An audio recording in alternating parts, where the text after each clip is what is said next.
નમસ્કાર મિત્રો. તો હું આજે આપની સામે આયુર્વેદ, યોગ અને આયુર્યોગ વિષય પર વાત કરીશ. તો આ ત્રણેય વિષયો આપણી પ્રાચીન ભારતીય સંસ્કૃતિના અમૂલ્ય રત્નો છે, જે આજે આપણે એટલા જ ઉપયોગી છે જેટલા હજારો વર્ષ પહેલા હતા. તો આપણે આયુર્વેદથી શરૂ કરીએ. તો આયુર્વેદ શું છે? તો આયુર્વેદ એટલે જોઈએ તો આયુ એટલે કે જીવન અને વેદ એટલે કે જ્ઞાન. તેની બે સંધિ અલગ પાડી છે, એટલે જીવન જીવવાની વિજ્ઞાનસભર કળા. આયુર્વેદ ફક્ત રોગ દૂર નથી કરતો, પણ રોગ થાય જ નહીં એવી જીવનશૈલી શીખવે છે. અને આને આપણે એક ઉદાહરણ તરીકે સમજીએ તો માની લઈએ કે કોઈ વ્યક્તિને વારંવાર એસિડિટી થાય છે, તો આધુનિક દવાઓ પ્રમાણે તે દવાઓ ગળશે અને તેનો દુખાવો શાંત થઈ જશે. પણ આયુર્વેદની દ્રષ્ટિએથી આપણે જોઈએ તો આયુર્વેદ પૂછે છે કે તમે શું ખાધું, તમે કેટલા વાગે સૂવો છો, તમારું પાચન કેટલું થાય છે. તે ઝીણી ઝીણી વાતોને ધ્યાનમાં રાખીને તેનું ઈલાજ કરે છે. એટલે કે આયુર્વેદ એ રોગ નથી આવવા દેતો, પણ રોગને કદી એ ક્યારેય ના આવે તેવી સારવાર કરે છે. તે આયુર્વેદમાં લખેલું છે કે કારણ દૂર કરો, રોગ આપમેળે દૂર થઈ જશે. આમ જ આપણે આયુર્વેદના 3 દોષ છે.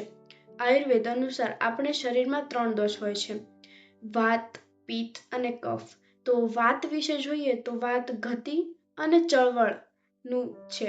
પિત્ત જોઈએ તો તાપમાન અને પાચન, અને કફ જોઈએ તો સ્થિરતા અને શક્તિ. જો આ ત્રણેય ગુણ જે માણસમાં હોય બરોબર, તો તે માણસ ક્યારેક બીમાર પડતું નથી. આનું એક આપણે સરળ ઉદાહરણ તરીકે સમજીએ તો મોટરસાયકલમાં હવા એટલે કે વાત, એન્જિનની ગરમી એટલે કે પિત્ત અને તેલ એટલે કે કફ. જો આનું સંતુલન બગડે તો બાઇક બંધ થઈ જાય છે.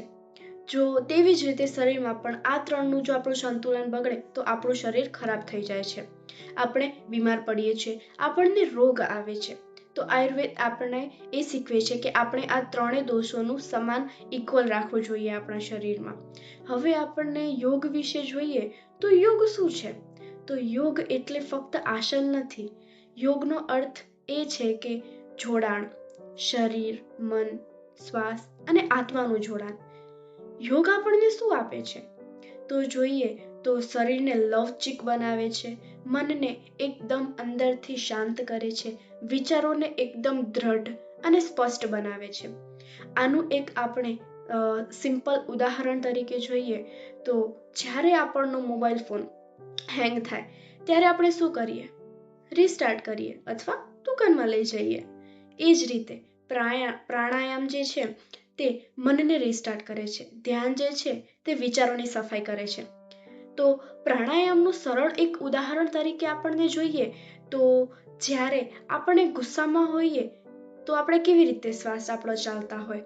આપણે જ્યારે ગુસ્સો આવે તો શ્વાસ કેવી રીતે હોય? ઝડપી અને અસ્તવ્યસ્ત હોય. અને જ્યારે શાંત હોઈએ ત્યારે આપણા શ્વાસ કેવા હોય? એકદમ ધીમા અને ઊંડા હોય. અર્થાત આના લીધે આપણે એ શીખવે છે કે શ્વાસ બદલાય તો મન બદલાય. આ જ યોગનું રહસ્ય છે. તો આગળ આપણે આ યોગ પરથી આયુર્યોગ શું છે તેના વિશે જાણીએ. તો આયુર્યોગ એટલે શું? તો આયુર્યોગ એટલે આયુર્વેદ પ્લસ યોગ, એટલે સંપૂર્ણ આરોગ્ય, જેનામાં આયુર્વેદ અને યોગ બંનેનું સંતુલન હોય તેનું આરોગ્ય હંમેશા સ્વસ્થ જ રહે છે. આયુર્વેદ કહે છે કે શું ખાવું, યોગ કહે છે કેવી રીતે જીવવું. આને આપણે એક સરળ ઉદાહરણથી સમજીએ તો ડાયાબિટીસ ધરાવતો માણસ એ આયુર્વેદમાં જોઈએ તો આહાર અને ઔષધિ ધરાવે, અને યોગમાં જોઈએ તો તે પ્રાણાયામ, આસન અને ધ્યાન કરે તો તેનું ડાયાબિટીસ કંટ્રોલમાં રહે છે. આ બંને સાથે ચાલે તો પરિણામ વધુ સારા અને કાયમી રહે છે. તેમને ડાયાબિટીસ આવવાની ઓછી શક્યતા રહે છે. આયુર્યોગનો દૈનિક ઉપયોગ જોઈએ તો સામાન્ય માણસ સવારે ઉઠે ત્યારે તેમને ગરમ પાણી પીવું જોઈએ. હૂંફાળું ગરમ પાણી પીવાથી આપણે ક્યારેય રોગ નથી આવતા અને આપણી જે પેટની સમસ્યાઓ છે તે પણ દૂર થાય છે. 5-10 મિનિટ આપણે પ્રાણાયામ કરવા જોઈએ, કારણ કે પ્રાણાયામથી એકદમ મન શાંત થાય છે અને આપણો આખો દિવસ એકદમ શાંતિથી નીકળે છે. અને ભોજનનું હવે જોઈએ તો ભોજન ભૂખ મુજબ જ ખાવું. આપણે જ્યારે ભૂખ લાગે ત્યારે જ ખાઈ લેવું જોઈએ. અને મોબાઈલ વગર ખાવું. અત્યારે બધા નવું શીખ્યા છે હમણાં કે જોઈએ તો તારક મહેતા વગર કોઈ જમતું નથી કે મોબાઈલ ફોન જોઈએ ઇન શોર્ટ જમવામાં. પણ જ્યારે આપણે ભોજન કરીએ તો ત્યારે ખાલી આપણું ધ્યાન ભોજન ઉપર જ રાખવું જોઈએ. અને એક કોળિયો આપણે 32 વખત ચાવવાનું કીધું છે આયુર્વેદમાં.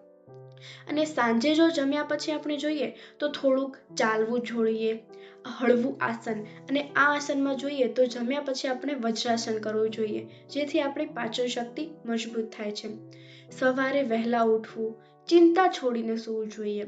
હમણાં બધા વ્યક્તિ એટલા ચિંતાગ્રસ્ત હોય છે કે બધા ચિંતામાં ને ચિંતામાં રાતે સૂઈ જાય છે, તો તે તેના ડાયરેક્ટ શરીર પર ઇફેક્ટ કરે છે. આધુનિક જીવનમાં આયુર્યોગની જરૂર. તો આજે જોઈએ તો દવા છે પણ સ્વાસ્થ્ય નથી, સુવિધા છે પણ શાંતિ નથી. આયુર્યોગ કહે છે કે શરીરને સાંભળો, પ્રકૃતિ સાથે ચાલો. અને અંતમાં હું એટલું જ કહીશ કે આયુર્વેદ આપણને શીખવે છે સંતુલન, યોગ આપણે શીખવે છે શાંતિ. આયુર્યોગ આપણને આપે છે સંપૂર્ણ સ્વાસ્થ્ય અને જીવન.